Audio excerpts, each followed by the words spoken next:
Hello वंशंग lovers, welcome and welcome back to my channel. आज मैं आपके लिए एक नया फ़ैन फिक्शन लेके आई हूँ, रूल ऑफ लव। ये एक हिस्टोरिकल फ़ैन फिक्शन है। स्टोरी लाइन कुछ ऐसी है। विंग को मार्शल आर्ट सीखने के लिए क्लाउड रेसेस जाना है, पर वहाँ पहुँचने के लिए उसे 3 चैलेंजेस को पूरा करना होगा और फिर उसे वांगजी मिलेगा और फिर उन दोनों की लव स्टोरी स्टार्ट होगी।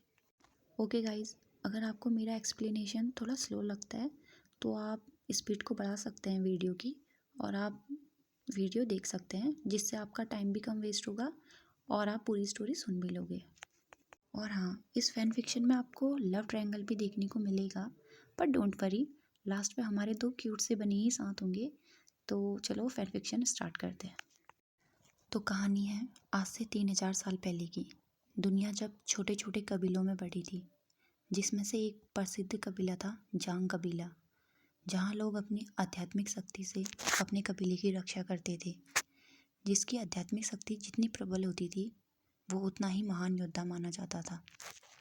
जांग कबीले के सरदार का नाम फैनजांग था। एक दिन फैनजांग अपनी सभा में बैठा था। एक सैनिक दौड़ते हुए उसके पास आया। सरदार, क्लाउड रेसेस से कुछ शिष्य आए हुए हैं और वो आपसे मिलना चाहते हैं। फैनजांग उन्हें तुरंत ही बुलाने का आदेश देता है। सरदार के बुलाने पर वो अंदर आ जाते हैं। वो 4 लोग थे। उन्होंने वाइट रंग के कपड़े पहने हुए थे। उनके चेहरे से तेज झलक रहा था, इसलिए क्योंकि उनकी आध्यात्मिक शक्ति बहुत अधिक थी। वो युद्ध नीति में बहुत निपुण थे। सरदार उन्हें बैठने को कहते हैं। सरदार के चेहरे से यह साफ पता चल रहा था कि वो हैरान है।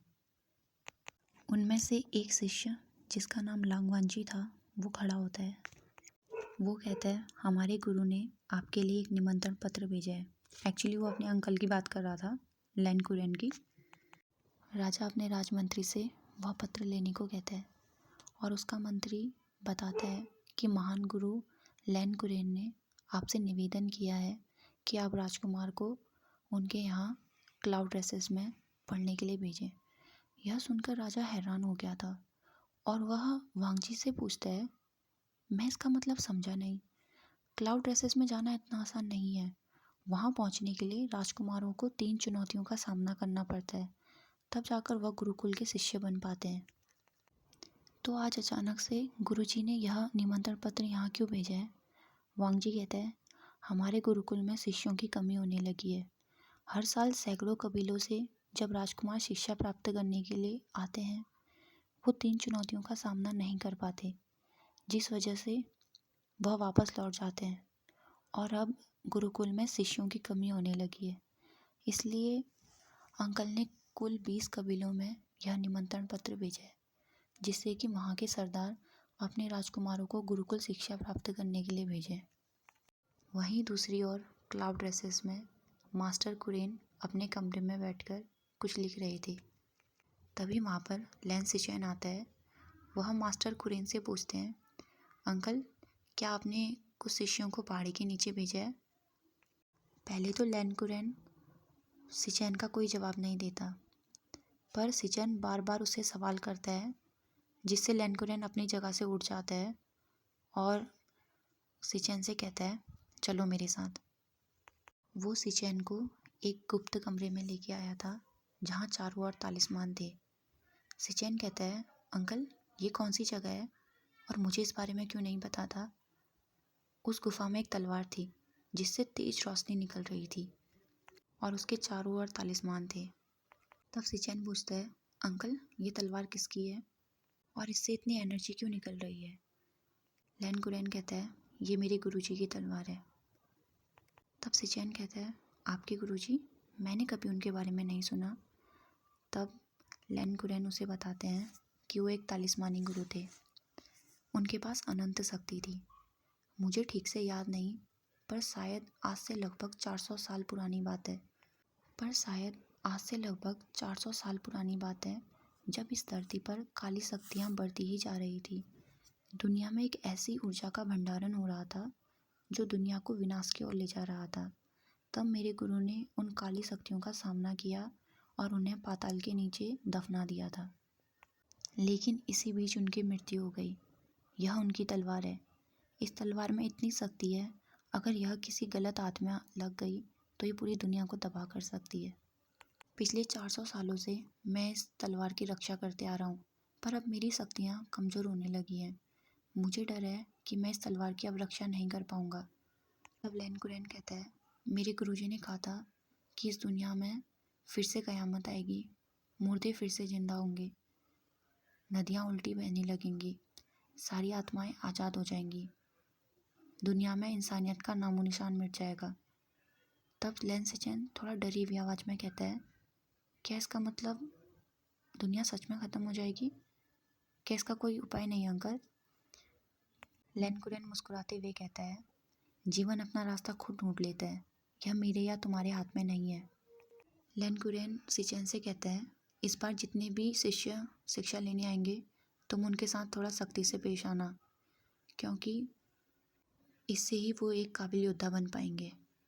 अब युनमक में ये बात फैल चुकी थी कि राजकुमार गुरुकुल जा रहे हैं।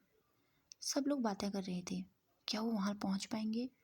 लगता है सरदार को राजकुमार से प्यार नहीं, इसलिए तो वो सब जानते हुए भी राजकुमार को भेज रहे हैं। लोग आपस में बातें करने लगे थे।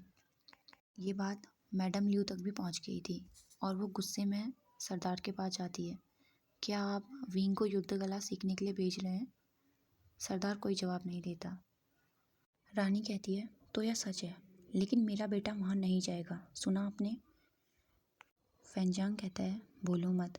10 साल पहले जब हमारे कबीले का सुरक्षा कवच टूट गया था, तब मास्टर कुरेनी थे जिन्होंने हमें बचाया था, और अब वो चाहते हैं कि मैं विंग को वहाँ भेजूं। तो आप मना कर रही हैं? रानी ल्यू कहती है, मुझे सब याद है, पर लगता है तुम यह बोल रहे हो कि हमारा बेटा। यह कहकर वो अपना सेंटेंस पूरा नहीं करती। सरदार यह सुनकर कहता है, विंग अब 17 साल का हो गया है, आज नहीं तो कल उसे इस गद्दी को संभालना है और पूरे यूनमैक की रक्षा करनी है। तो क्या यह अच्छा नहीं होगा कि वह युद्ध कला सीख ले? मैडम ल्यू कहती है, वो सिर्फ शरीर से 17 साल का है, उसका दिमाग आज भी 5 साल के बच्चे का जैसा है, और आप चाहते हैं मैं उसे मरने के लिए भेज दूँ?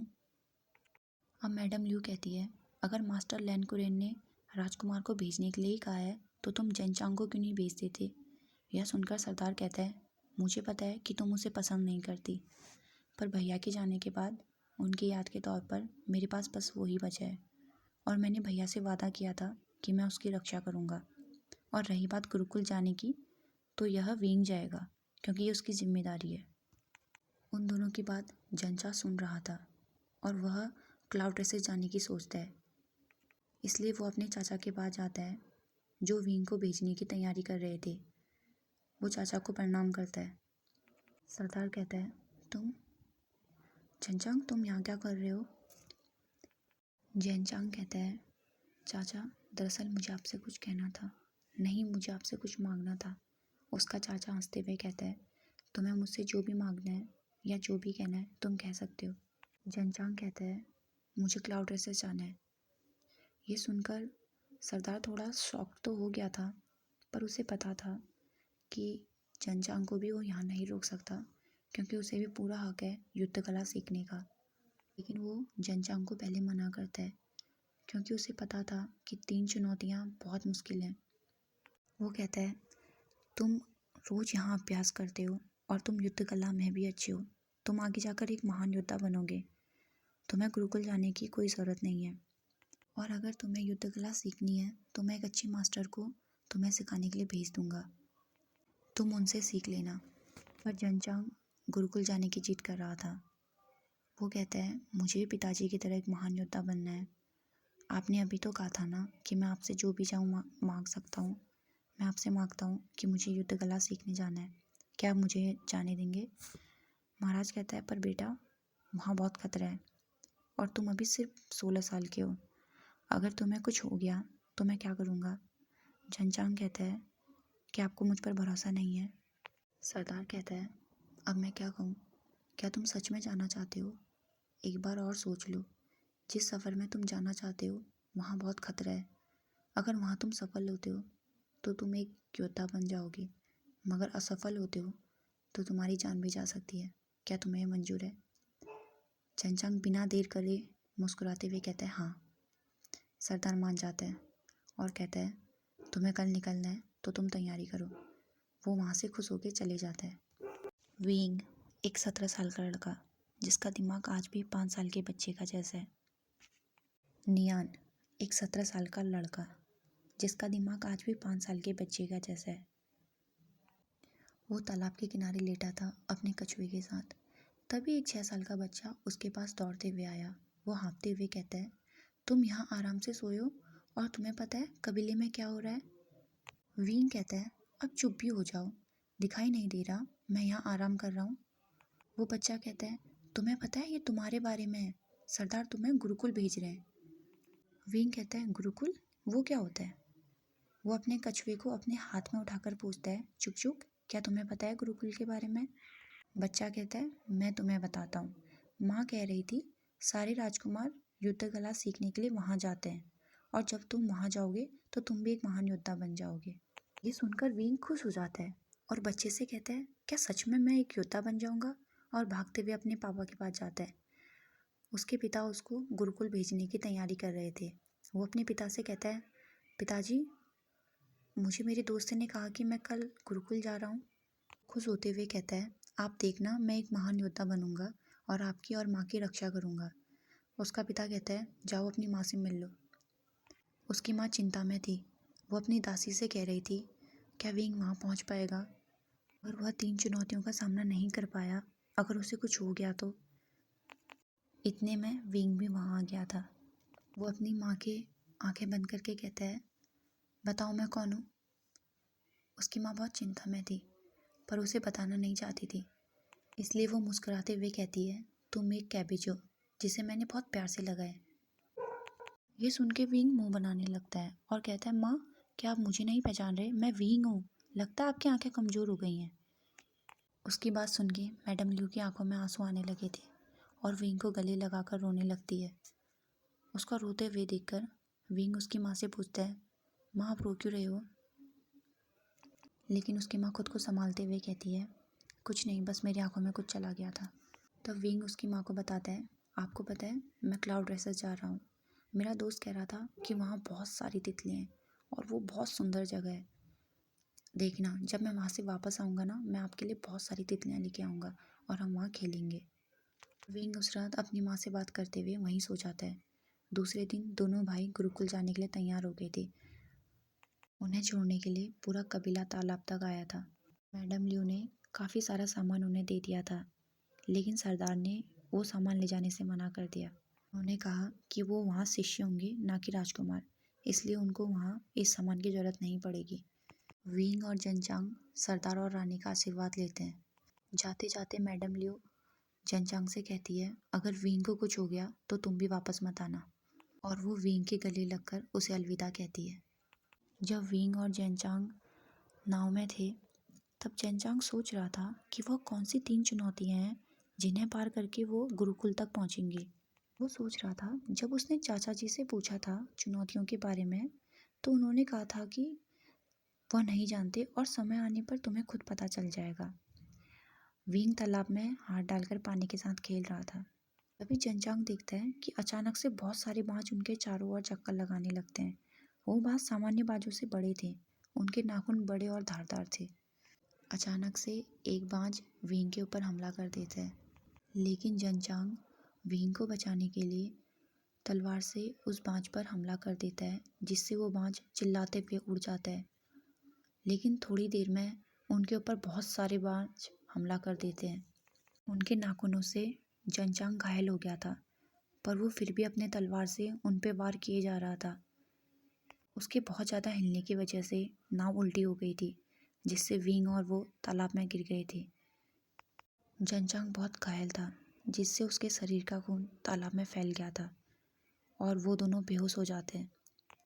जब जनचांग को होश आता है तो वो विंग का नाम जोर से चिल्लाते हुए उठता है और बिस्तर से उठने की कोशिश करता है, लेकिन उसके शरीर बहुत कमज़ोर था, जिससे वह उठ नहीं पाता।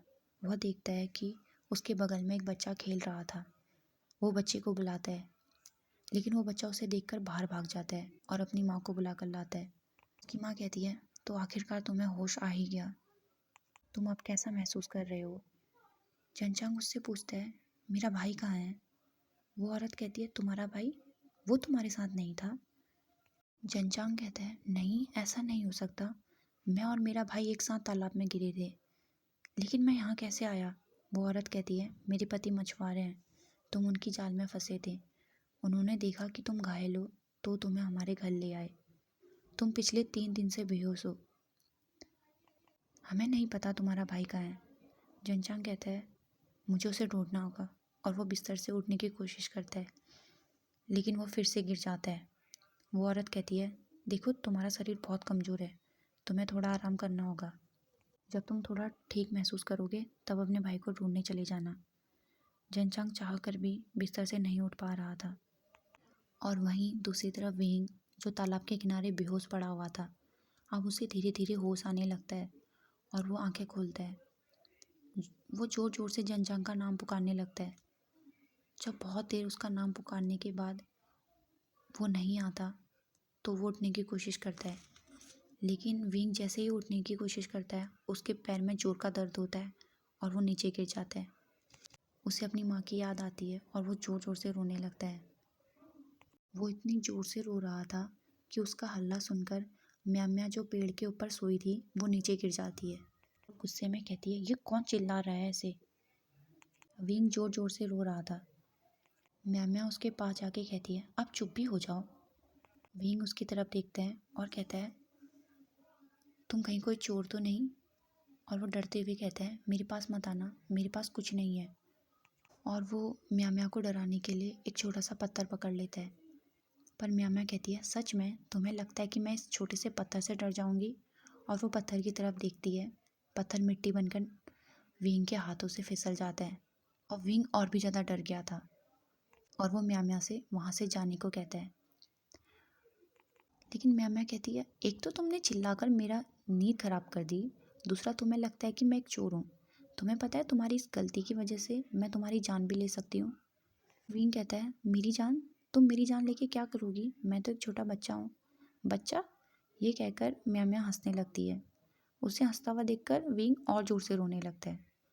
विंग को लगता है कि वो कोई भूत है जो उसको मार डालेगी। उसका रोना सुनकर म्या कहती है,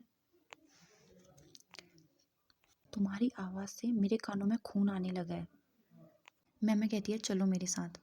पर विंग कहता है, तुम्हारे साथ नहीं, मैं कभी नहीं आऊँगा तुम्हारे साथ। लेकिन म्या कहती है, देखो मैं किसी की मदद नहीं करती, लेकिन मुझे पता है अगर मैंने तुम्हें यहाँ छोड़ दिया तो तुम चिल्ला चिल्ला कर मेरी जान ले लोगे, इसलिए तुम्हारे पास 2 रास्ते हैं, या तो तुम यहाँ से मेरे साथ चलो या फिर यहाँ से चले जाओ। विंग कहता है, मेरे पैर में बहुत जोर की लगी है, मैं उठ भी नहीं पा रहा और मुझे भूख भी लगी है, लेकिन मैं तुम्हारे साथ नहीं जाऊँगा। म्या कहती है, तुम्हारी मर्जी, अगर तुम्हें यहीं मरना है तो मरो। और वह यह कह के चली जाती है। विंग देखता है कि उसके पास चुक चुक आ रहा था और वो चुक चुक को देखकर बहुत खुश हो जाता है। लेकिन थोड़ी देर में म्या उसके लिए फल लेके आई थी, ये लो, ये फल खा लो। विंग कहता है, मुझे फल नहीं चाहिए। पर म्या कहती है, क्या?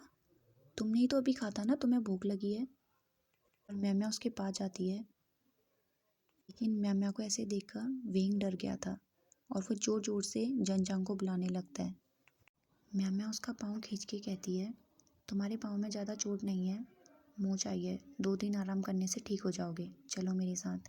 विंग नहीं जाना चाहता था पर उसके पास कोई चारा नहीं था और वो मान जाता है। म्या उसे उठने में मदद करती है और अपने घर ले जाती है, जो घने जंगल के बीच था। उसका घर पूरी लकड़ी का बना था। अंदर एक लकड़ी की चारपाई थी और कुछ बर्तन थे, उसके अलावा पूरा घर खाली था। ओके गाइस, आज के लिए इतना ही। अगर आपको ये पार्ट पसंद आया होगा तो बिना लाइक का रिव्यू मत जाइएगा, नेक्स्ट पार्ट मैं कल शेयर करूँगी। तब तक के लिए बाय बाय।